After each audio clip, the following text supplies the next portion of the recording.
If you want to expand the following algebraic expression, x plus y to the power of 2, this is surely easy. You just do x squared plus 2xy plus y squared.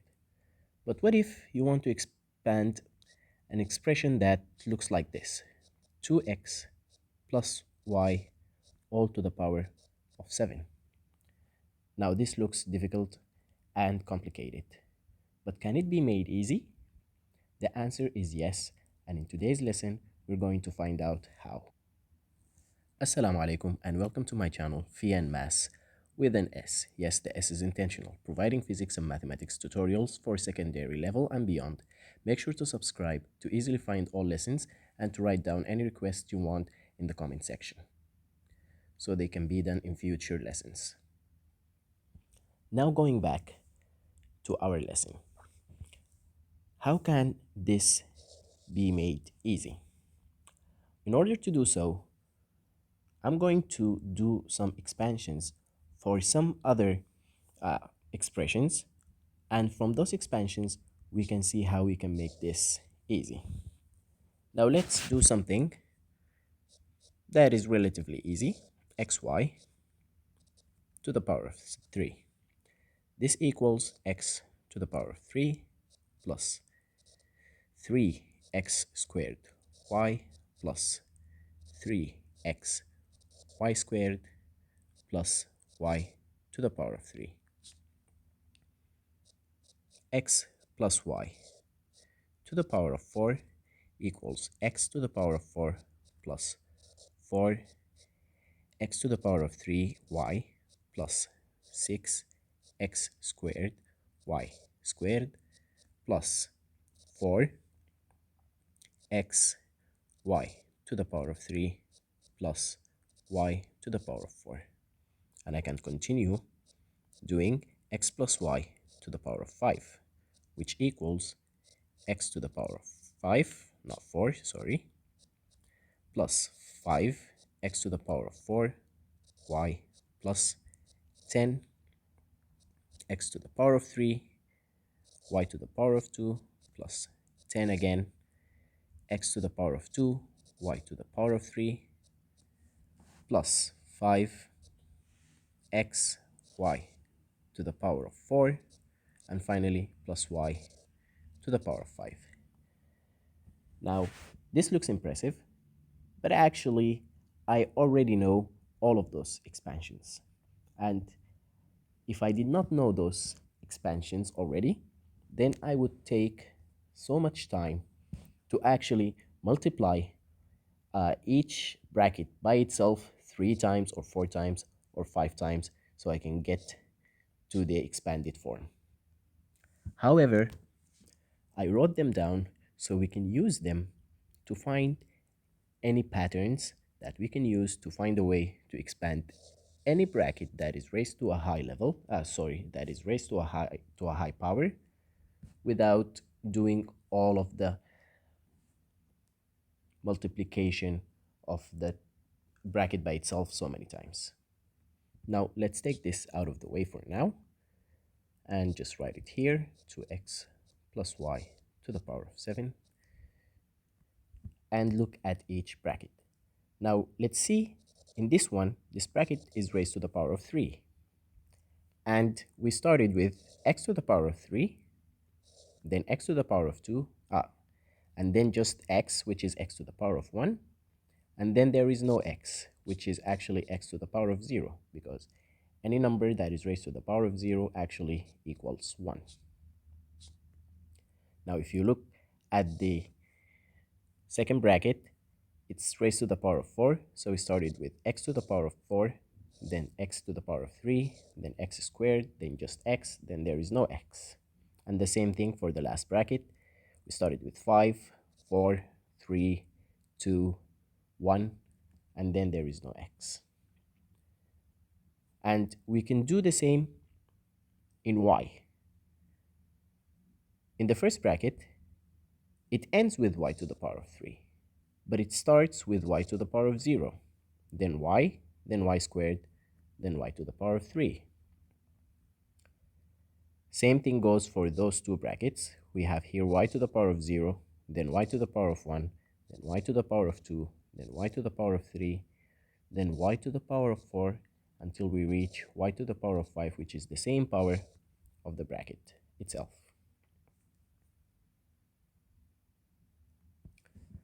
So if we are to make a general rule about how to expand brackets using those patterns, we can say that if I have a bracket that has x plus y, or a plus b, or any two elements that are raised to any power, and we can say that it's just n, I can know that it's going to start with x to the power of n itself, and it's going to end with y to the power of n itself, just like here. It's raised to the power of 5, so we started with x to the power of 5, and we ended with y to the power of 5.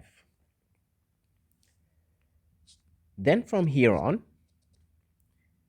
I'm going to have x to the power of n minus 1. And then, and then x to the power of n minus 2. And then x to the power of n minus 3. And continuing on until I have no x at the end. While for y in the beginning I have no y, but then I have y to the power of 1, then y to the power of 2, then y to the power of 3, and going on until I reach the final term, which has y to the power of n. Noticing that for x, we start with the power of the bracket itself, and then in each term, we are descending from n to n minus 1 to n minus 2, and so on. While for y, we start with y to the power of 0, and then we go ascending to y to the power of 1, then y to the power of 2, then y to the power of 3, and going on until I reach y to the same power of the bracket itself. And once we did so, we have done almost all the work in expanding the bracket. Because if you notice, in the expanded form of any bracket, you have the two elements of the bracket and we have a coefficient. We already found the two elements of the brackets and how are they distributed. Now all we have to do is find the coefficient, is to find the coefficient for each term. And to find the coefficients for each term, we can use combinations. We can notice that if I used combinations, 5c0 actually equals 1, and 5c1 actually equals 5. 5c2 actually equals 10. 5c3 also equals 10. 5c4 equals 5, and 5c5 equals 1 again. So actually the coefficients go with the combinations from 5c0 to 5c5. And we can use the same rule here in our general rule, and I can say that n, we start with nc0, and we're going to end with ncn itself. And in between, we're going to have nc1, nc2, nc3, and so on. And so on until I reach ncn. And once I did so, now I have all the elements of how to expand any bracket that is raised to a high power. All of this is a general rule that we can use to expand any bracket, even this bracket, even if the bracket is raised to a ridiculously high power, like the power of 100, the power of 50, the power of 20. All I have to do is just follow this general rule, and I can expand any bracket. And this rule is called the binomial theorem,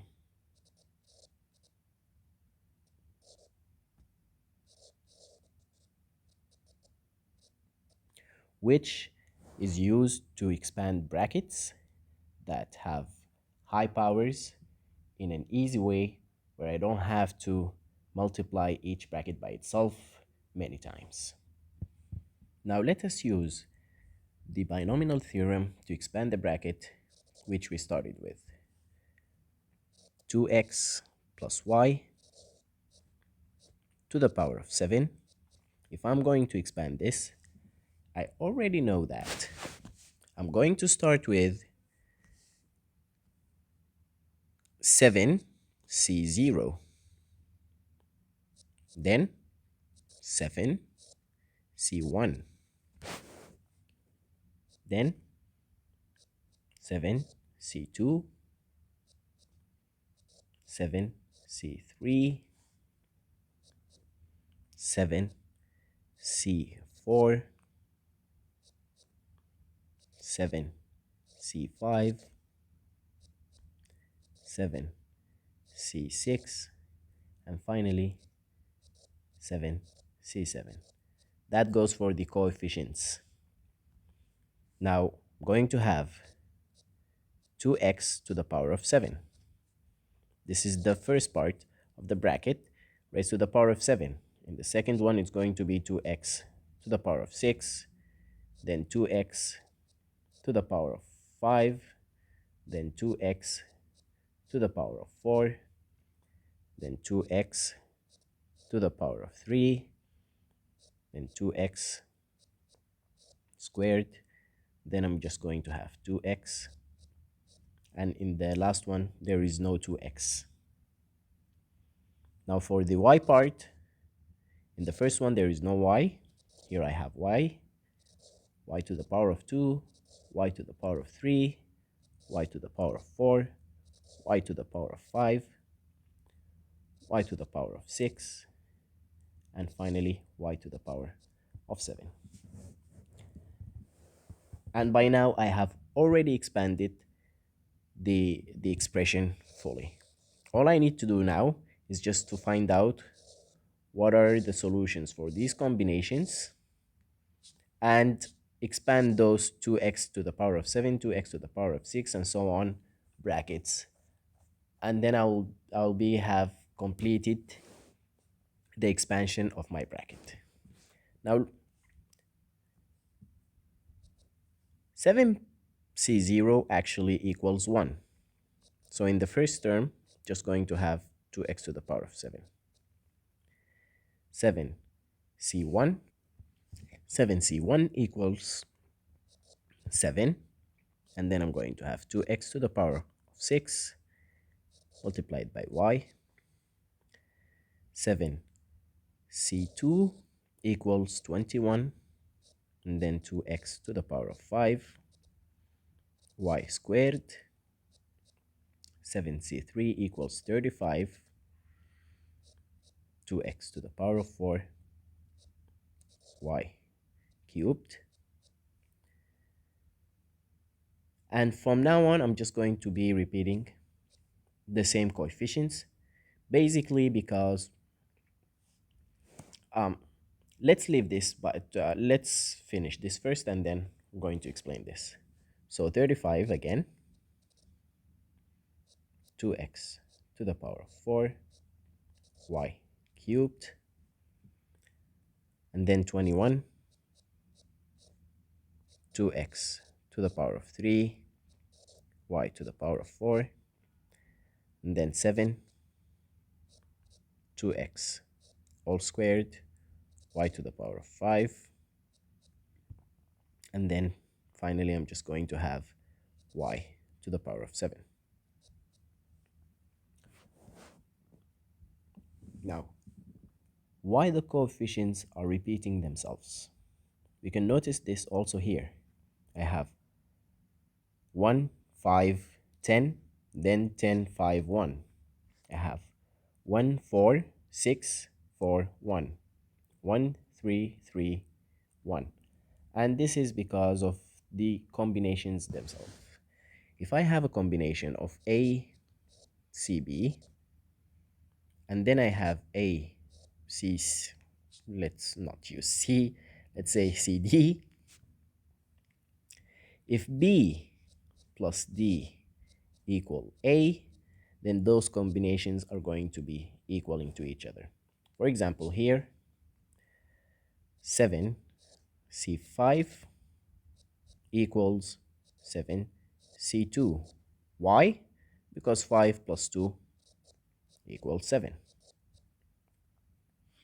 So when you're finding the combinations in the binomial theorem, once you get to the half of the number of your terms, you don't have to repeat the work when doing the combinations. All you have to do is just mirror, actually. You use the same combinations, but this time backwards. So it's just like a mirror. You just mirror the combinations backwards. Another thing that's to be noticed, that when I had the expression raised to the power of 3, it was expanded in 1, 2, 3, 4 terms. When it was raised to the power of 4, it was expanded in 1, 2, 3, 4, 5 terms. And here, when it's raised to the power of 7, it's expanded in 1, 2, 3, 4, 5, 6, 7, 8 terms. So the number of terms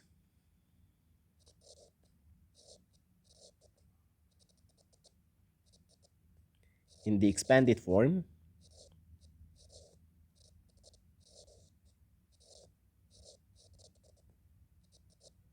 equals n plus 1. N being the power that is the bracket is raised to. Another thing to be noticed is that when I had the brackets raised to the power of 2, up here, the coefficients were 1, 2, 1.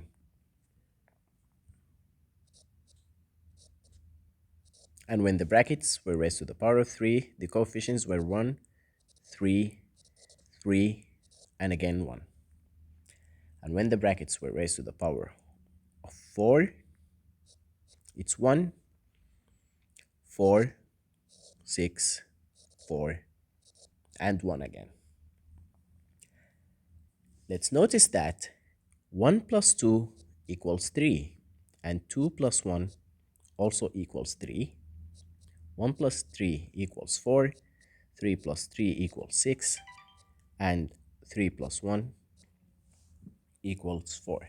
And so I can continue on my own without looking back to the expanded forms of my expressions and just put a 1 in the beginning and 1 in the end. And I can say that here 4 plus 1 equals 5, 4 plus 6 equals 10, 6 plus 4 equals 10, and 4 plus 1 equals 5. And it's going to be exactly like the coefficients here. 1, 5, 10, 10, 5, 1. 1, 5, 10, 10, 5, 1. And this is a very handy tool. It's called Pascal triangle. Pascal's triangle is actually the same as combinations. And so we can use it to find the coefficients of the expanded form of my brackets if I don't want to be doing the combinations. You can just use Pascal's triangle. But Pascal's triangle is only practical if I have a relatively small power. Like if I'm doing an expression that is raised to the power of 2, 3, 4, 5, 6, 7, 8, 9, or even 10. But if I have an expression that is raised to the power of 20 or an expression that is raised to the power of 50, it's not going to be very practical to use Pascal's triangle, because then I have to do a really huge Pascal's triangle, which is a waste of time. But Pascal's triangle is actually a very handy tool, and the levels themselves correspond directly with the power. For example, this is the first level, the second level, the third level, the fourth level, and the fifth level are the same as the powers of the expression itself. This is for the brackets that are raised to the power of 5. The fourth level is for the brackets that are raised to the power of 4. The third level is for the brackets that are raised to the power of 3, and so on. And by this, we have completed today's lesson of how to expand expressions that are raised to a high power using the binomial theorem. Now, if you use the binomial theorem, it will make those expansions very easy. And even if you don't want to expand the whole bracket, you can easily find any term that you like, and this will be in the following lesson. We're going to make a video of instead of expanding the whole expression, what if I want to find a specific term in the expanded form of the expression. By the end of the video, I would just like to remind everybody with the rule of combinations, which is NCR equals n factorial divided by r factorial multiplied by n minus r factorial. That is, if I want to do 7c2 is going to equal 7 factorial divided by 2 factorial multiplied by 7 minus 2 factorial. Thank you, and I hope that this video is enjoyable and educative. By the end, don't forget to subscribe, share, and use the comment section to write any requests you want, or if there is any particular problem that you want me to solve.